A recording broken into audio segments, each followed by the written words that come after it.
Okay, wow. This is some big news. Clear Lakes 44 broadcast number 3 just came out like an hour ago, and I'm on my computer. Just got home from work to see that my dog is like right there. You can see her. There she is. Ruby.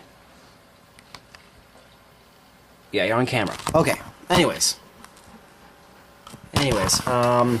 yeah, Clear Lakes 44, broadcast number 3. This is gonna be cool. And is that Noah? It's Noah. Oh my God. We actually get a person. We might actually get a character. We might actually get something of a plot today. Oh boy, this is gonna be exciting. Wow, this is gonna be good. This is gonna be good. Alright. Turn that up. Make that. That's up to 100. Turn this up to good old 720.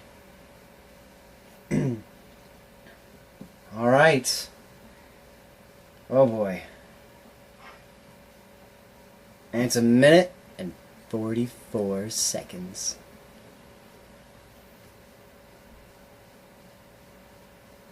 Okay, alright. I'm just waiting for it to load. Waiting for it to buffer. My internet here isn't as good as my internet back in Calgary, so I have to actually wait for shit to happen. Okay, let's do it. Broadcast number 3. It is Noah! He's watching chipmunks. TV goes out. That's never a good sign in anything. It's the middle of the day though, so maybe it's not so bad.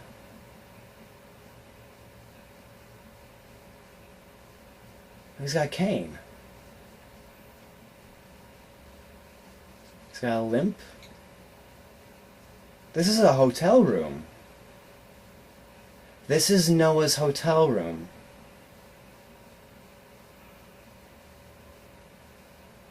Why is there a security camera in Noah's hotel room? There we go. TV's back on. Now the picture's upside down. Oh no, the bird's just upside down. It is Noah!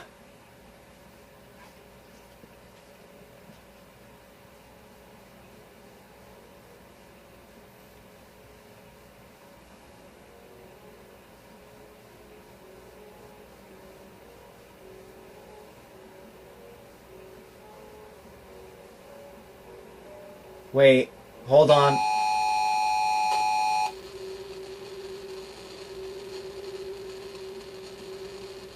I got a guy with a hoodie, and he's stealing stuff.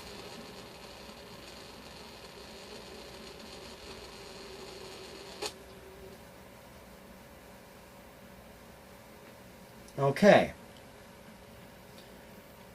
Okay. Alright, so this is broadcast number 3, so I'm not surprised that we still don't understand what's happening. But to me it's obvious that there are security cameras in places where there shouldn't be security cameras. We're so used to the Steadicam and the shots and Marble Hornets to be a camera that that Jay or Tim had set up themselves, or even Alex in Season 2 and Season 1.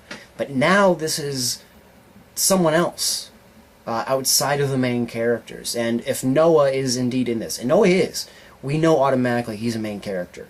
So Noah is a main character, don't know his name. I'm just going to call him Noah for the sake of just, because we don't know his name. Noah's character, that's a hotel room. That is a hotel room in a lakeside resort. I'm calling it out right now. But there's a security camera there. Or at least a hidden camera.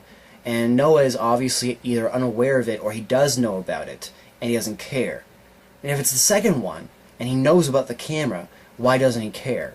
That raises two questions. Either A, did he put it there himself, or B, Does he know that the staff just do that? And if it was B, I don't think that's a realistic idea. Because most people do not want cameras in their bedrooms or anywhere without them knowing about it. Like here, there's a camera in my bedroom, but I put it there. I know it's there. There's a reason why it's here. If I found out there was a security camera in my bathroom or a security camera in my bedroom that I didn't know about, that would be upsetting to me, personally. People like their privacy.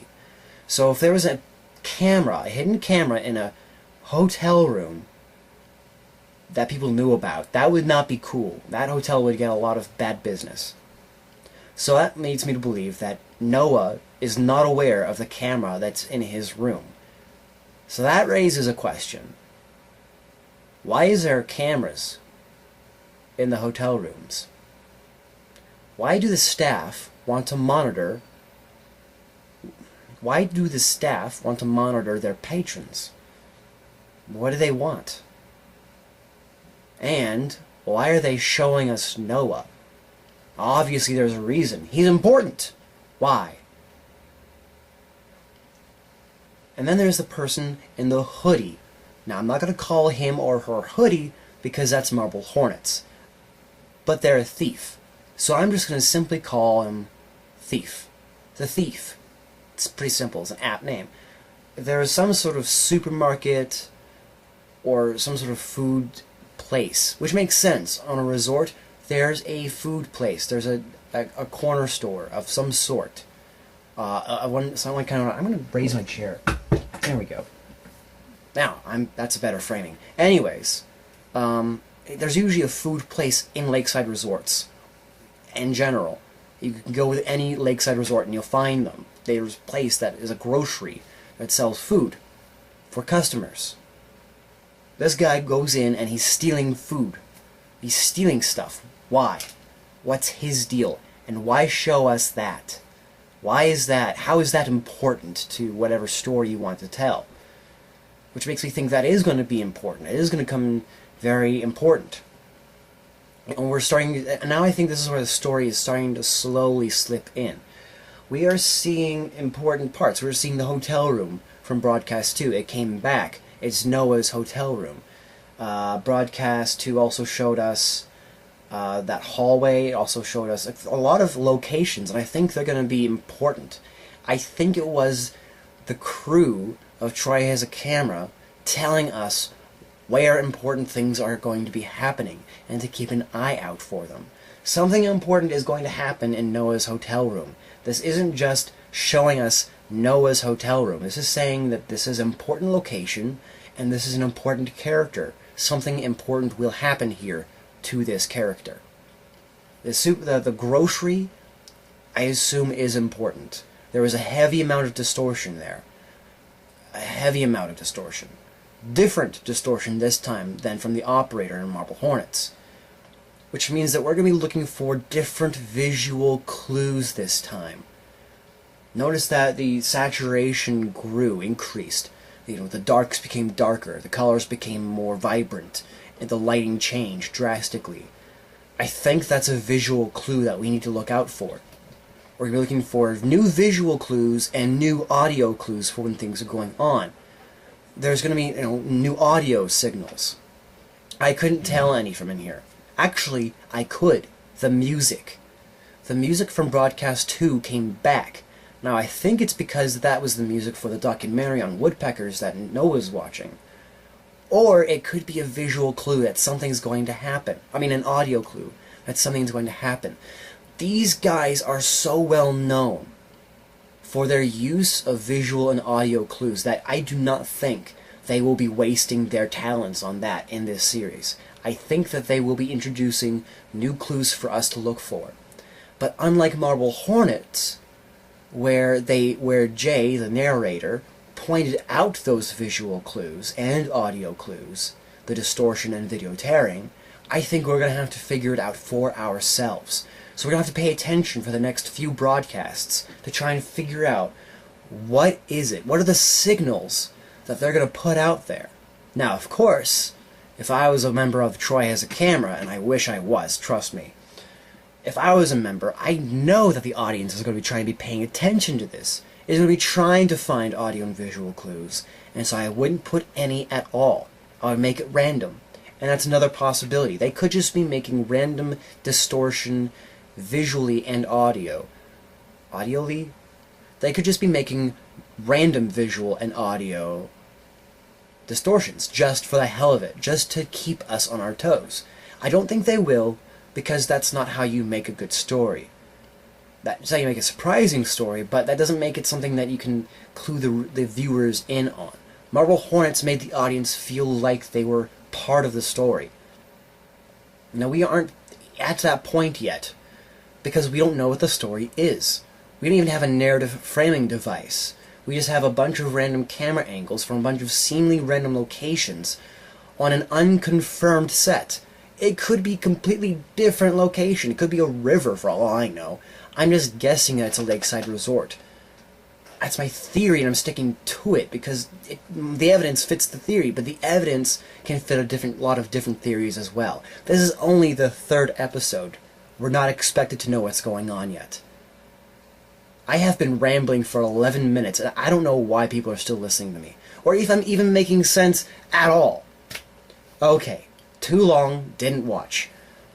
Security cameras in places they shouldn't be. Why? Noah is important. His hotel room is important. There are new visual and audio clues we need to look for and find a pattern to in the next few broadcasts. The thief is important, but don't know why. That's it. Those are 6 things that we now know from broadcast number 3. Will we know more? I hope so, because I'm intrigued. It's not creepy yet. It's not scaring me. It's not having me on the edge of my seat going, oh my god. It's not making me do the face like I did back in entry number 80 when Jay died. It's been a year, people. If you don't know what happened to Marble Hornets, then go watch Marble Hornets. But it's not making me do that yet. It's not scaring me. And it's not supposed to. It's too early for that. Creepy? Eerie? Yes. Scary? No. We're getting there. Very slowly. They're taking their time, and they know they need to take their time. Will we get to the scares? Oh, absolutely. Absolutely we will. But not right now. And some responses I've gotten from broadcast number 2 have been that this is actually taking place in the same universe as Marble Hornets.